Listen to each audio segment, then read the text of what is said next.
पिछले क्लास में कुछ ओर्स का एग्जाम्पल मैंने आपको बताया था, ठीक है। जैसे आयरन का हेमेटाइट, ठीक है, मैग्नेटाइट, उसके बाद आपका कॉपर का जिंक है। उसी प्रकार से एक और आपको मैं लिस्ट भेज दूंगा आपके ग्रुप में, व्हाट्सएप ग्रुप में, ठीक है, सारे ओर्स के बारे में, क्योंकि वहाँ से एक ऑब्जेक्टिव कंपलसरी है। काफ़ी बार बिहार बोर्ड के एग्ज़ाम में, 12th के एग्ज़ाम में पूछा गया है, ठीक है। तो आपको उसको याद करना ज़रूरी है। उसके बाद इस चैप्टर को समझने के लिए हम इसके पॉइंट्स को पढ़ते जाएंगे जो आपके यूज़ के हैं। तो ध्यान से आप सारी चीज़ों को सुनेंगे, ठीक है। आपको लिखना नहीं, बस बातों को सुनना है। तो क्या है, सबसे पहले है ऑक्साइड ओर। ऑक्साइड ओर किसे कहते हैं, ठीक है। तो इसका डिफिनेशन है कि वह ओर जिसमें मेटल के परमाणु मेटल ऑक्साइड के रूप में उपस्थित होते हैं उसे ऑक्साइड ओर कहते हैं। बहुत ही सिंपल सी बात है कि क्या है कि कोई मेटल है, ठीक है, और वो किसके साथ, ऑक्सीजन के साथ मिला हुआ होगा। अगर ऑक्सीजन के साथ रिएक्शन किया हुआ है तो वो आपको किस में मिलेगा, ठीक है, वो बन जाएगा आपका ऑक्साइड ओर। अगर कोई और ऑक्सीजन के साथ मिल करके कंबाइंड होकर के रहता है तो उसे हम लोग ऑक्साइड ओर कहेंगे, ठीक है। बहुत सिंपल सी बात है, एकदम एक ही बार में आपको याद हो गया होगा, ठीक है। ऑक्साइड ओर का ये रहा आपका एग्जाम्पल, ठीक है। Fe2O3, ठीक है, Fe3O4, ये सारे क्या हैं, मेटल ऑक्साइड, इसको ऑक्साइड ओर भी कहते हैं। नेक्स्ट पॉइंट है सल्फाइड ओर। नाम से ही समझ में आ रहा है कि इसमें कुछ सल्फर वल्फर होंगे, ठीक है।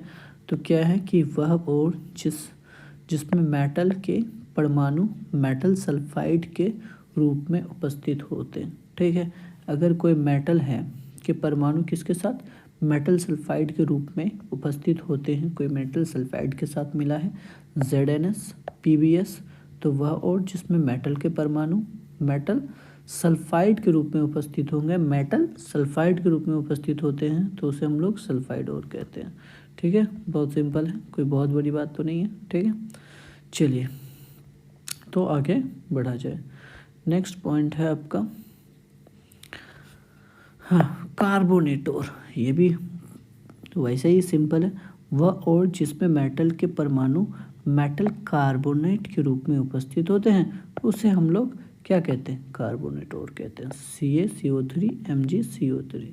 अगर कोई मेटल है और वो कार्बोनेट के रूप में, कार्बोनेट के साथ कार्बोनेट के रूप में उपस्थित होता है तो उसे हम लोग कार्बोनेट ओर कहते हैं। याद हो गया, सिंपल है। चलिए आगे बढ़ा जाए। इसमें जहाँ आपको ज़्यादा समझाने की ज़रूरत होगी, बोलने की ज़रूरत होगी, मैं बोलूँगा, आप लोग ध्यान से बातों को बस सुनते जाएंगे और एग्जाम्पल्स आपको देख लेना है, ठीक है। कई बार एग्जाम्पल्स उठा करके पूछ दिया जाता है, तो केमिस्ट्री में एग्जाम्पल्स आपको बिल्कुल ध्यान देना है। उसके बाद है हाईलाइट ओर। वह और जिसमें मेटल के परमाणु मेटल हाईलाइट के रूप में उपस्थित होते हैं उसे हाईलाइट ओर कहते हैं। AgCl ATC, बात खत्म है। अब है सबसे इम्पोर्टेंट चीज़ कि भाई गैंग किसे कहते हैं और मैट्रिक्स किसे कहते हैं, ठीक है। तो इसको आपको समझना है। तो गैंग क्या है और मैट्रिक्स क्या है, तो इसको हम लोग क्या कहते हैं हिंदी में, गैंग या अधात्री या उपअयस्क। ये क्या है, अयस्क में उपस्थित अशुद्धि अनवांटेड पदार्थ को गैंग या मैट्रिक्स कहते हैं। मतलब कि अयस्क में जो भी अशुद्धि रहता है, जो अनवांटेड पदार्थ रहता है, जो हमें नहीं चाहिए होता है, उसे हम लोग गैंग या मैट्रिक्स कहते हैं।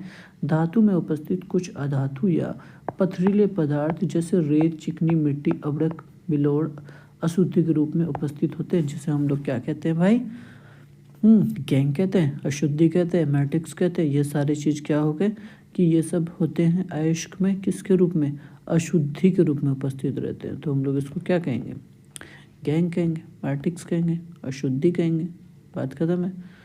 चलिए अब है धातु कर्म। धातु कर्म क्या है, जिसको कहते हैं हम लोग मेटलर्जी, ठीक है। तो धातु के अयस्क से शुद्ध धातु प्राप्त करने की प्रोसेस को, संपूर्ण प्रक्रिया को मेटलर्जी कहते हैं। मतलब आपको धातु का अयस्क मिल गया है, आयरन का अयस्क मिल गया है, कॉपर का अयस्क मिल गया, बट आपको क्या चाहिए, शुद्ध धातु प्राप्त करना है। कौन सा धातु, शुद्ध धातु प्राप्त करना है। तब आप क्या करेंगे, उस प्रोसेस को, जो भी प्रोसेस करेंगे उसका नाम क्या होगा, मेटलर्जी होगा, ठीक है। लेकिन मेटलर्जी का भी कुछ प्रोसेस होता है, ठीक है। उन सारे प्रोसेस से आपको गुजरना पड़ेगा, फिर आपको शुद्ध धातु प्राप्त होगा। तो पहला प्रोसेस है क्रशिंग, जिसको ग्राइंडिंग भी कहते हैं, कंसंट्रेशन, एक्सट्रैक्शन, प्यूरिफिकेशन। ये 4 प्रोसेस से आपको गुजरना पड़ेगा, फिर जाकर के आपका मेटलर्जी वाला प्रोसेस कंप्लीट होगा, तब जाकर के आप शुद्ध पदार्थ क्या करेंगे, शुद्ध धातु प्राप्त करेंगे। अब सबसे पहला चीज़ है क्रशिंग। क्रशिंग क्या है, तो मैं आपको पढ़ता हूँ, फिर पढ़ के सारी चीज़ों को समझा रहा हूँ, आप ध्यान से बस सुनते जाइए। तो प्रकृति में ऐश के बड़े बड़े लिम्स टुकड़े के रूप में उपस्थित होते हैं। वह प्रक्रिया जिससे ऐश के बड़े बड़े टुकड़ों को चूर्ण में परिवर्तन कर दिया जाता है, उसे हम लोग क्रशिंग या ग्रेडिंग कहते हैं। सबसे पहले आपको अगर कोई ऐश मिला जो बड़े बड़े टुकड़ों में है, तो उसको आपको तोड़ तोड़ करके क्या कर देना, चूर्ण बना देना है, ठीक है। इस मतलब चीज़ों को तोड़ तोड़ के एकदम, मतलब ये बड़ा है पदार्थ, ठीक है, इसको तोड़ करके आपको छोटे छोटे छोटे छोटे पार्टिकल्स में कर लेना है, ठीक है। तो इस वाले प्रोसेस को हम लोग क्या कहेंगे, ग्राइंडिंग कहेंगे या तो क्रशिंग कहेंगे, ठीक है। बहुत ही सिंपल सा पॉइंट था। चलिए आगे बढ़ते हैं। उसके बाद है कंसंट्रेशन। कंसंट्रेशन से आपको समझ में आ रहा है कि कंसंट्रेशन क्या चीज़ हो सकता है। तो कंसंट्रेशन क्या है भाई, तो कंसंट्रेशन कह रहा है कि किसी अयस्क से अशुद्धि या अनवांटेड पदार्थ को हटाने की प्रक्रिया को कंसंट्रेशन कहते हैं। मतलब आपका कुछ शुद्ध पदार्थ है, कुछ उसमें अशुद्ध पदार्थ है, तो क्या करना है, अनवांटेड पदार्थ को बाहर कर देना है, ठीक है। तभी ना आपका कंसंट्रेशन ज़्यादा मात्रा में सही पदार्थ मिलेगा, उसी को हम लोग क्या कहेंगे, कंसंट्रेशन कहेंगे। चलिए बहुत सिंपल सी बात थी, आगे बढ़ा जाए। नेक्स्ट प्रोसेस क्या है, प्रोसेस नहीं है, ये टाइप्स ऑफ कंसंट्रेशन है कि ज़्यादा मात्रा में शुद्ध पदार्थ प्राप्त करने की क्या चीज़ें हैं, क्या प्रक्रिया है। तो है सबसे पहले हैंड पिकिंग। हैंड पिकिंग मतलब हाथ से चुनना है, ठीक है। उसके बाद हाइड्रोलिक वॉशिंग है, फिर इलेक्ट्रोमैग्नेटिक सेपरेशन है, फोर्थ फ्लोरेसेंस मेथड है और लीचिंग है।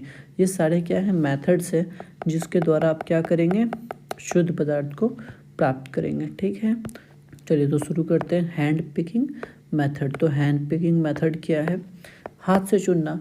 तो किसी ऐश्क में अशुद्धि जब अक्रियाशील मतलब क्रिया ना करने वाला, अलग तथा अस्पष्ट होते हैं, मतलब आपको बिल्कुल आँखों से दिख रहा है कि ये जो चीज़ है ना, मतलब आपका समझ लो कि कंकड़ चुनना हो गया, चावल में कंकड़, ठीक है, तो आपको दिख रहा है अस्पष्ट, वो तो चावल के साथ मिलने वाला नहीं है, क्रिया करने वाला नहीं है।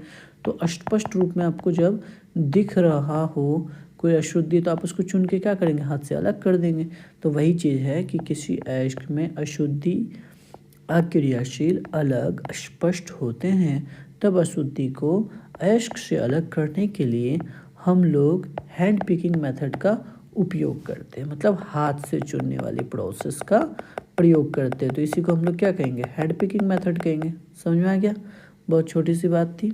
चलिए कि हाथ से चुनने वाली प्रोसेस को हैंड पिकिंग, हाथ से आप क्या करते हो, चीज़ों को चुन करके साफ करते हैं, अलग करते हैं।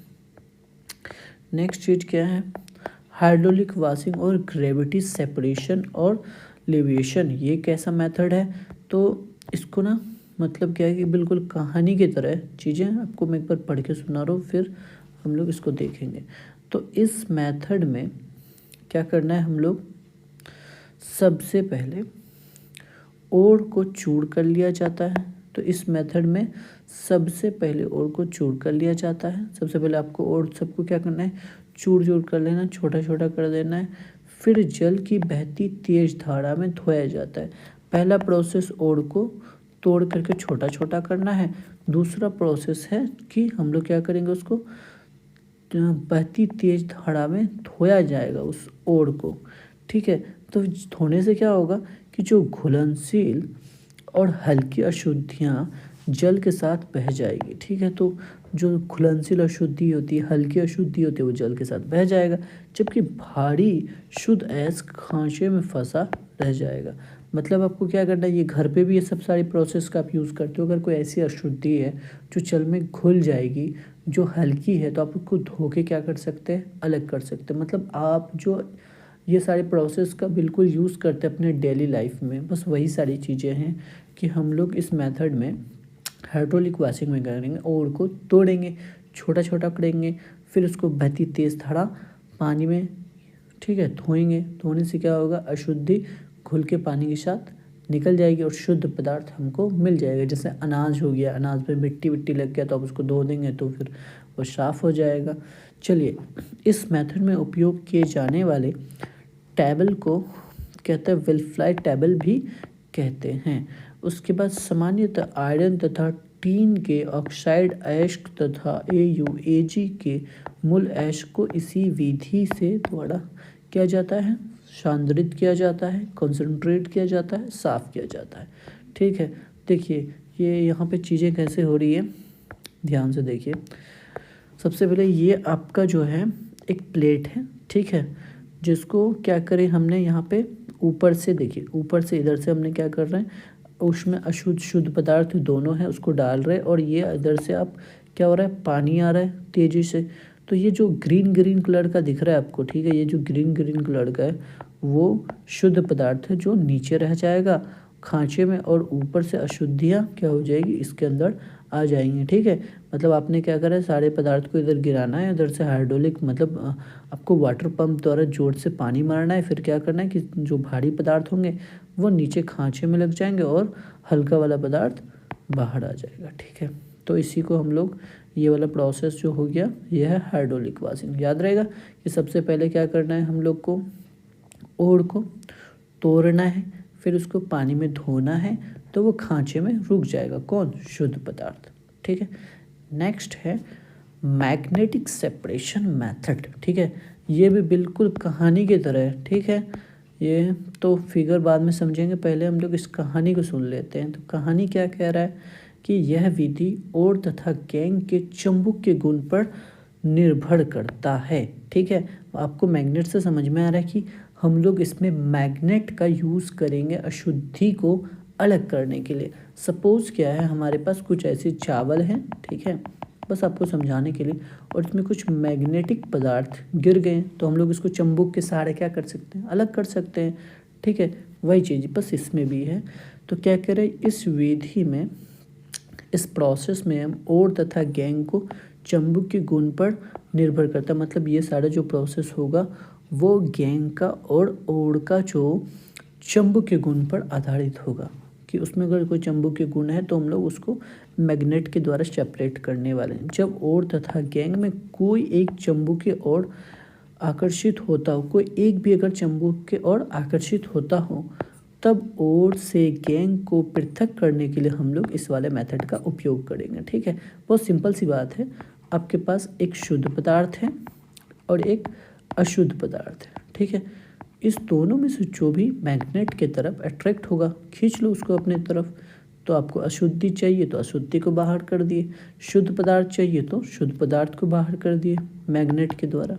ठीक है, चलिए इस मेथड में सबसे पहले ओर को चूड़ कर लिया जाता है। चलिए हमने कर दिया ओर को चूड़, तोड़ दिया, फिर इसे मैग्नेटिक सेपरेटर के द्वारा सांद्रित किया जाता है। फिर हम लोग मैग्नेटिक सेपरेटर के द्वारा इसको क्या करना है, सांद्रित करना है, ज़्यादा मात्रा को अलग करना है। तो कैसे करेंगे, मैग्नेटिक सेपरेटर में 2 रोलर होते हैं जो आपको फिगर में दिख रहे होंगे कि देखिए 2 रोलर है। इधर हम लोग क्या करेंगे, ये सारे ओर्स को जो टुकड़ा टुकड़ा कर दिया उसको हम लोग इसमें से बेल्ट में रखेंगे। ठीक है, और ये बिल्कुल ऐसे घूम रहा है, चक्कर लगा रहा है, और ये रोलर ऐसे ऐसे आगे आगे आता जाएगा। ठीक है, और ये क्या है, ये मैग्नेटिक है रोलर। ठीक है, तो जो मैग्नेट वाला होगा, जो पदार्थ मैग्नेट के साथ होगा, जो अगर मैग्नेटिक होगा तो ये मैग्नेट के साथ चिपक जाएगा, और जब ये फिर बेल्ट के पास आएगा तो बेल्ट तो मैग्नेटिक वाला नहीं होता है, तो ये सारा क्या हो जाएगा, नीचे गिरने लगेगा। ठीक है, तो मैग्नेटिक सब्सटेंस नीचे गिर जाएगा और जो नॉन मैग्नेटिक है वो यहाँ से डायरेक्ट इस वाले बॉक्स में गिर जाएगा। तो इस प्रकार से मैग्नेटिक और नॉन मैग्नेटिक क्या हो जाएगा, अलग हो जाएगा। ठीक है, ये आपका नॉन मैग्नेटिक रोलर है, ये मैग्नेटिक रोलर है। हम लोग यहाँ से अशुद्धि शुद्ध पदार्थ जो भी है मिला हुआ हम लोग इसको डालें, यहाँ ऐसे ऐसे आता गया। फिर जो भी मैग्नेट वाला है, जो भी, अब चाहे ओर को अलग करना हो या आपका गैंग को, जो भी मैग्नेटिक है वो मैग्नेट वाले बक्सा में आ जाएगा और नॉन मैग्नेटिक वाला इधर आ जाएगा। चलिए प्रोसेस को आगे पढ़ा जाए। अब तो आपको समझ में आ ही रहा होगा चीज़ें। तो है जिसमें एक चुंबकीय तथा दूसरा अचुंबकीय होता है, दिखा दिया मैंने आपको। दोनों रोलर एक बेल्ट से जुड़े होते हैं, वो भी आप देखें, तथा बेल्ट रोलर के ऊपर घूमता रहता है, वो भी आपने देख लिया। इसके बाद जब पाउडर्ड ओर को बेल्ट पर डालते हैं तब ये बेल्ट के साथ मैग्नेटिक रोलर की ओर आने लगता है। ठीक है, पाउडर के साथ क्या करा, ये आगे आता गया, जिसके कारण अंत में चुंबकीय पदार्थ मैग्नेटिक रोलर के समीप जबकि अचुंबकीय पदार्थ मैग्नेटिक रोलर के दूर गिरता है।